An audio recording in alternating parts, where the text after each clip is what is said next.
Study IQ IAS, अब तैयारी हुई affordable. History of RSS। Welcome to study IQ। मेरा नाम है आदेश सिंह। दोस्तों, 1925 में एक डॉक्टर ने एक ऑर्गेनाइजेशन बनाया जिसका एम था हिंदू सोसाइटी को ब्रिटिश अट्रॉसिटीज के अगेंस्ट तैयार करना। उस टाइम पर किसी ने भी नहीं सोचा था कि ये छोटा सा ऑर्गेनाइजेशन आगे चलकर वर्ल्ड का सबसे बड़ा नॉन गवर्नमेंट ऑर्गेनाइजेशन बन जाएगा।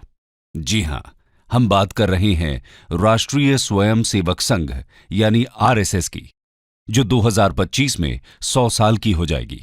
RSS ये एक ऐसा नाम है जिसका जिक्र होते ही राजनीति के गलियारों की धड़कन बढ़ जाती है। ये समाज के भीतर कहीं न कहीं देश के सबसे बड़े परिवार के तौर पर अपनी पहचान करवाता है। लेकिन यहां सवाल ये नहीं है कि RSS का मतलब क्या है। सवाल ये है कि RSS क्या एक सामाजिक संगठन है या फिर राजनीतिक? ये सांस्कृतिक तौर पर काम करता है या फिर राजनीतिक तौर पर, या फिर इसका कुछ और ही काम है? तो चलिए जरा पीछे चलते हैं, कुछ इतिहास के पन्नों को टटोल लेते हैं और जानते हैं RSS का इतिहास क्या है और इसे क्यों बनाया गया। साथ ही ये भी कि आज इसका जिक्र करना इतना इंपॉर्टेंट क्यों है। आइए शुरू करते हैं। हिस्ट्री ऑफ राष्ट्रीय स्वयं सेवक संघ RSS। साल 1907। ये वो दौर था जब बंगाल में आजादी के संघर्ष के लिए क्रांतिकारियों ने अनुशीलन समिति के नाम से एक क्रांतिकारी संगठन खड़ा किया। नागपुर से डॉक्टर की पढ़ाई करने आए केशवराम बलराम हेडगेवार भी इस संगठन का हिस्सा बने और जेल भी गए। दादा भाई नौरोजी ने उस वक्त गर्म सोच के नायक लोकमान्य बाल गंगाधर तिलक को कांग्रेस में आने का न्योता दिया, तो हेडगेवार भी कांग्रेस में उनके साथ ही आ गए। हेडगेवार ने कांग्रेस के साथ काफी समय तक काम किया, लेकिन 1917 में टर्की के खलीफा की गद्दी छिन जाने के विरोध में पूरे हिंदुस्तान में खिलाफत मूवमेंट की शुरुआत हो गई और गांधी जी की अगुवाई में कांग्रेस ने भी इसका समर्थन किया। लेकिन डॉक्टर हेडगेवार को कांग्रेस द्वारा खिलाफत मूवमेंट से जुड़ने वाली बात परेशान कर रही थी। उन्हें ये बात अंदर ही अंदर चुभ रही थी, क्योंकि उन्होंने इसे मुस्लिम तुष्टीकरण की राजनीति माना। हालांकि नाराजगी के बाद भी डॉक्टर हेडगेवार कांग्रेस का हिस्सा बने रहे, बल्कि 1922 में नागपुर कांग्रेस अधिवेशन और 1925 के कोलकाता अधिवेशन में भी डॉक्टर हेडगेवार मौजूद थे। लेकिन इस घटना के बाद डॉक्टर हेडगेवार के दिमाग में कुछ और ही चल रहा था। उन्होंने अब मन बना लिया था कि वे एक ऐसी संस्था को फॉर्म करेंगे जो हिंदुओं के हितों को लेकर चले और आगे बढ़े। उन्होंने इसकी शुरुआत अपने घर से ही की। कहा जाता है कि शुरुआत में डॉक्टर हेडगेवार को सुनने के लिए सिर्फ 12 लोग ही पहुंचे थे, लेकिन 12 से 1200 बनने में वक्त नहीं लगा। धीरे धीरे समय बदलता गया और एक समय ऐसा भी आया जब हजारों की संख्या में लोग डॉक्टर हेडगेवार के विचारों से प्रभावित होने लगे थे और इसी के साथ अब संघ की स्थापना का रास्ता साफ नजर आ रहा था। डॉक्टर हेडगेवार के लिए यह काम इतना आसान नहीं था। इस रास्ते में कई सारी प्रॉब्लम्स पैर पसारे खड़ी थीं। कहा जाता है कि डॉक्टर हेडगेवार जी ने खुद शाखा लगाना शुरू किया। शाखा में योग, सूर्य नमस्कार, लाठी ट्रेनिंग के साथ साथ इंटेलेक्चुअल डिस्कशन को भी शामिल किया गया। धीरे धीरे लोग डॉक्टर हेडगेवार की बातों से प्रभावित होने लगे और उनके इस अभियान में जुड़ने लगे। कुछ ही समय में शाखा में आने वालों की संख्या कई गुना बढ़ गई। अब समय आ गया था जब डॉक्टर हेडगेवार ने संघ को ऑफिशियल रूप देने का सोचा। डॉक्टर हेडगेवार ने साल 1925 में नागपुर में विजयदशमी के दिन RSS की बुनियाद रख दी। धीरे धीरे महाराष्ट्र के कई इलाकों जैसे नासिक, पुणे, अमरावती, यावतमाल में संघ ने अपने पैर जमाने शुरू कर दिए और महाराष्ट्र के साथ साथ मध्य भारत में भी शाखा का विस्तार होना शुरू हो गया। लोगों का शाखा के साथ जुड़ना किसी बदलाव से कम नहीं था। ये एक ऐसा बदलाव था जिसको बनाया तो सामाजिक काम करने के लिए था, लेकिन आगे चलकर ये राजनीति का वो गोल चक्कर बना जिसके चारों तरफ ही राजनीति का ताना बाना बुना जाना था। संघ में लोगों की संख्या लगातार बढ़ रही थी, लेकिन महाराष्ट्र के बाहर अभी भी संघ का कोई खास असर नहीं था। संघ विस्तार के लिए तैयार था और महाराष्ट्र के बाहर पैर पसारने का मौका तब मिला जब डॉक्टर हेडगेवार को 1930 के आसपास बनारस हिंदू यूनिवर्सिटी जाने का मौका मिला। डॉक्टर हेडगेवार BHU आए और पंडित मदन मोहन मालवीय से बात की। पंडित मदन मोहन मालवीय ने बीएचयू परिसर में संघ का ऑफिस खोलने के लिए परमिशन दे दी। बीएचयू में डॉक्टर हेडगेवार की मुलाकात एमएससी की पढ़ाई कर रहे माधवराव सदाशिवराव गोलवालकर से हुई। गोलवालकर बीएचयू में पढ़ाते भी थे, इसलिए उन्हें सब गुरुजी कहा करते थे। गोलवालकर डॉक्टर हेडगेवार के माध्यम से ही संघ में एक्टिव हुए और उसके मेंबर बने। लेकिन 1940 में डॉक्टर हेडगेवार की मृत्यु हो जाती है और सर्वसहमति से आरएसएस की कमान गोलवालकर को सौंप दी जाती है। गोलवालकर की लीडरशिप में आरएसएस के विचार दिल्ली, कोलकाता, चेन्नई और लाहौर के साथ साथ पूरे देश में फैलना शुरू होते हैं।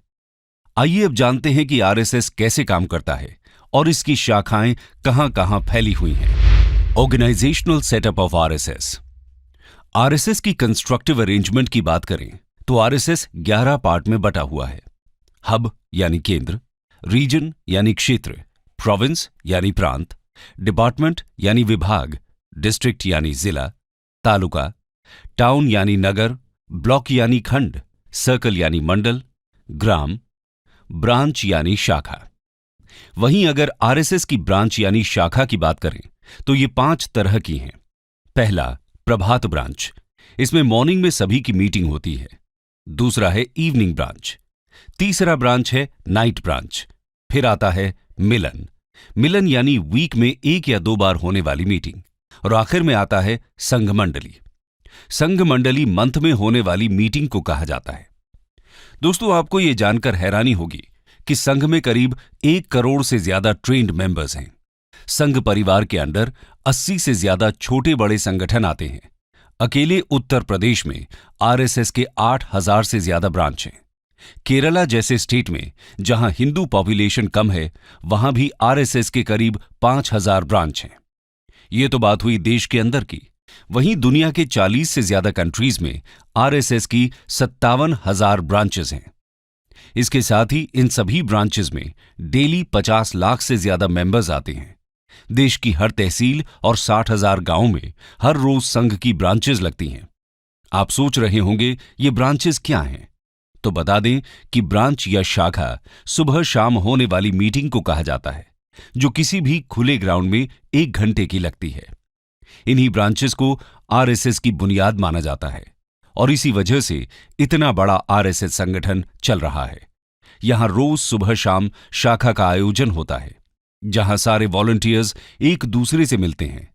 इस दौरान सभी प्रेयर करते हैं, योग और गेम्स खेलते हैं। साथ ही ये लोग प्रेयर और कल्चरल एस्पेक्ट्स पर चर्चा भी करते हैं।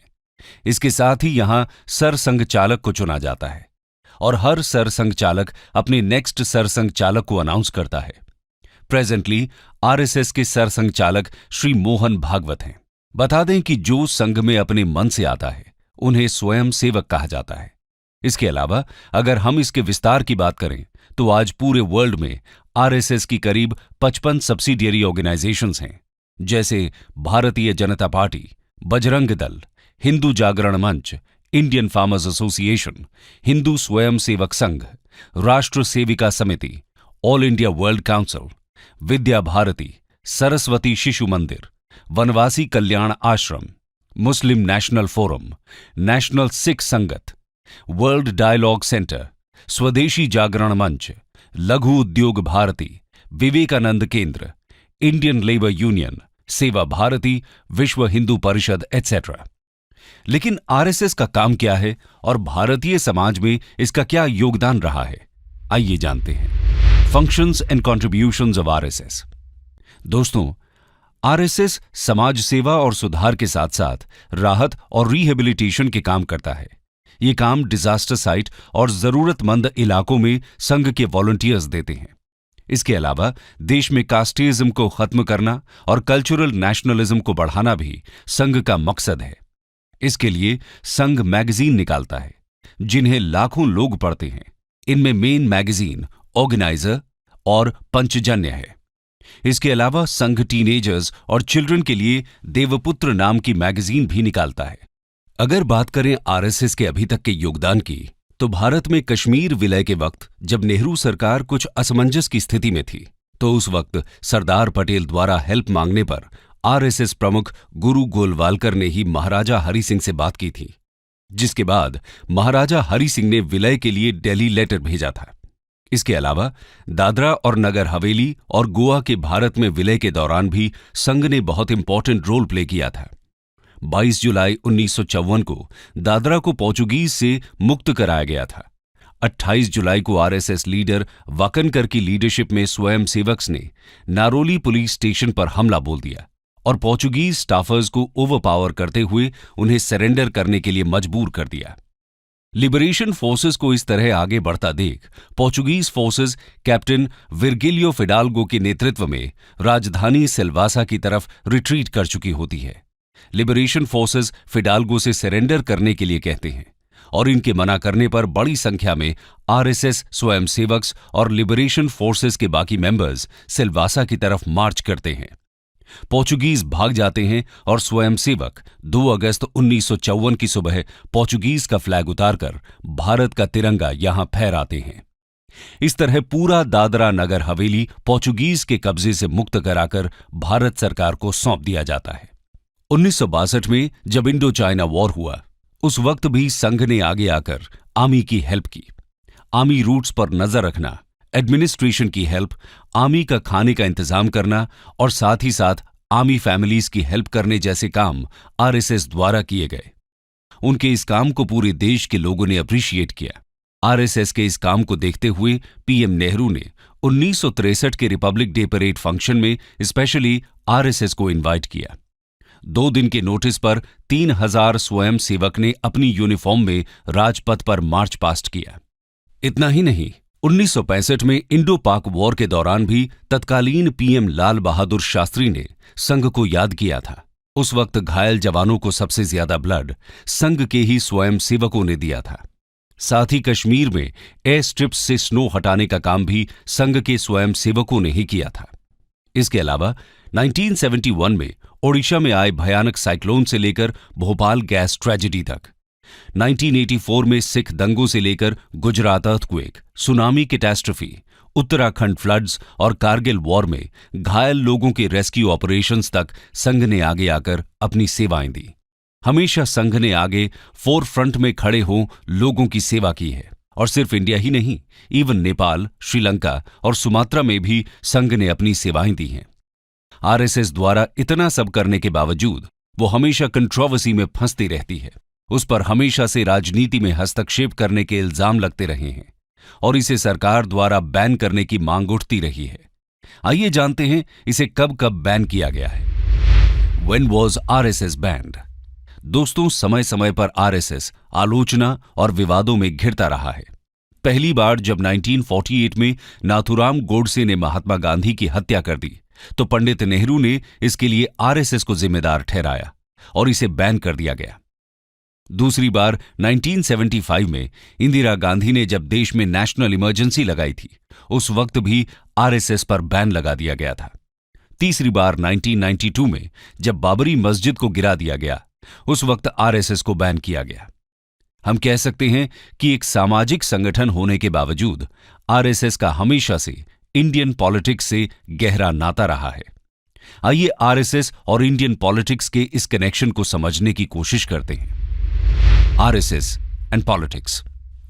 आजादी से पहले और आजादी के बाद भी आरएसएस पॉलिटिक्स से न चाहते हुए भी जुड़ा रहा है। 1975 में इमरजेंसी के वक्त आरएसएस का नाम बड़े लेवल पर पॉलिटिक्स में दिखा। इसके अलावा यह भी बहुत कम लोग जानते हैं कि राजीव गांधी को भी एक वक्त पर आरएसएस के आगे झुकना पड़ा था। दरअसल ये बात 1989 की है, जब राम जन्मभूमि को लेकर छिड़े विवाद में राजीव गांधी को अपनी सत्ता जाती दिखाई देने लगी थी। उस वक्त राजीव गांधी ने आरएसएस से अयोध्या को लेकर बात करने की कोशिश की थी, लेकिन आरएसएस ने राजीव गांधी से किसी तरह की बात करने से मना कर दिया था। संघ उस समय अयोध्या को राजनीति में नहीं घसीटना चाहती थी, जिसके बाद राजीव गांधी सत्ता से बेदखल हो गए। इधर लाल कृष्ण आडवाणी ने वीपी सिंह की सरकार का साथ दिया, लेकिन वीपी सिंह ने जब रिजर्वेशन का दांव खेला तो सारे पासे पलट गए। इस वक्त संघ को एक बड़ा झटका लगा। झटके में ही सही, संघ को यह महसूस हो गया कि राजनीति को अयोध्या जाना ही होगा। इस दौरान रिजर्वेशन की आग फैली तो राजनयिक हलचल मच गई। संघ भी एक्टिव हुआ और विश्व हिंदू परिषद के साथ मिलकर अयोध्या राम जन्मभूमि आंदोलन में साथ देने का फैसला कर लिया। दोस्तों, राजनीति की वजह से आरएसएस हमेशा आलोचना से घिरा रहा है। ऐसा इसलिए क्योंकि आरएसएस वीर सावरकर की आइडियोलॉजी फॉलो करता है, जिसकी वजह से आलोचकों ने हमेशा से संघ को right wing fascist radical Hindu organisation कहा है, जबकि आरएसएस पॉलिटिकल अपीसमेंट के खिलाफ हिंदुओं के हितों को उठाता है। देखा जाए तो आरएसएस की कोई सेट मेजर फिलॉसफी नहीं है, लेकिन आरएसएस 4 तरह की मेन फिलॉसफीज को फॉलो करता है। पहला, अखंड भारत। आरएसएस का मानना है कि आदिकाल से बांग्लादेश, पाकिस्तान, श्रीलंका, म्यांमार, अफगानिस्तान और ईरान तक भारत फैला हुआ था। ये सब अखंड भारत का हिस्सा हैं। दूसरा है इंटेग्रल ह्यूमनिज्म। ये फिलॉसफी दीनदयाल उपाध्याय जी ने दी थी। इस फिलॉसफी के अंतर्गत इंसानियत को सबसे आगे रखने की बात कही गई है। साथ ही ग्रामीण विकास, सोशल डेवलपमेंट और रियलिस्टिक मॉडल को अपनाने पर जोर दिया गया। थर्ड है हिंदुत्व, यानी हिंदू धर्म को सर्वोच्च मानना। आरएसएस का मानना है कि भारत में निवास करने वाले सभी लोग कहीं न कहीं हिंदू धर्म के ही फॉलोअर्स हैं। संघ तिरंगे की जगह भगवा ध्वज को अपने कार्यक्रम में यूज करता है। इसी वजह से उसके ऑफिस पर तिरंगा नहीं फहराया जाता। अक्सर इस वजह से आरएसएस कंट्रोवर्सी में फंसता रहता है। आरएसएस सबसे ऊपर भगवा ध्वज को मानता है। आरएसएस समय समय पर राजनीति में भी एक्टिविटी दिखाता रहता है। बीजेपी में कई बड़े लीडर्स संघ से ही निकले हैं। अब चाहे वो लेट श्री अटल बिहारी वाजपेयी हों, लाल कृष्ण आडवाणी हों, हमारे होम मिनिस्टर अमित शाह हों या फिर देश के पीएम नरेंद्र मोदी। इसीलिए इनके कार्यों में संघ की आइडियोलॉजी की छाप देखना कोई हैरानी की बात नहीं कही जा सकती। कंक्लूजन। तो दोस्तों, एक कमरे से स्टार्ट हुआ ये संघ आज पूरे भारत में ही नहीं बल्कि पूरी दुनिया में फैला हुआ है। आज आरएसएस 97 इयर्स का हो चुका है। दुनिया में शायद ही किसी संगठन की इतनी आलोचना हुई होगी जितनी आरएसएस की हुई है, लेकिन इसके बावजूद आरएसएस आज भी अपने विचारों को लेकर डिटरमिन्ड है और अपने मोटो को लेकर आगे बढ़ रहा है। आज आरएसएस की पॉपुलैरिटी इतनी ज्यादा है कि आप भारत के किसी भी कोने में हो, आपको इसके होने का एहसास हो ही जाएगा। स्टडी IQ IAS, अब तैयारी हुई अफोर्डेबल।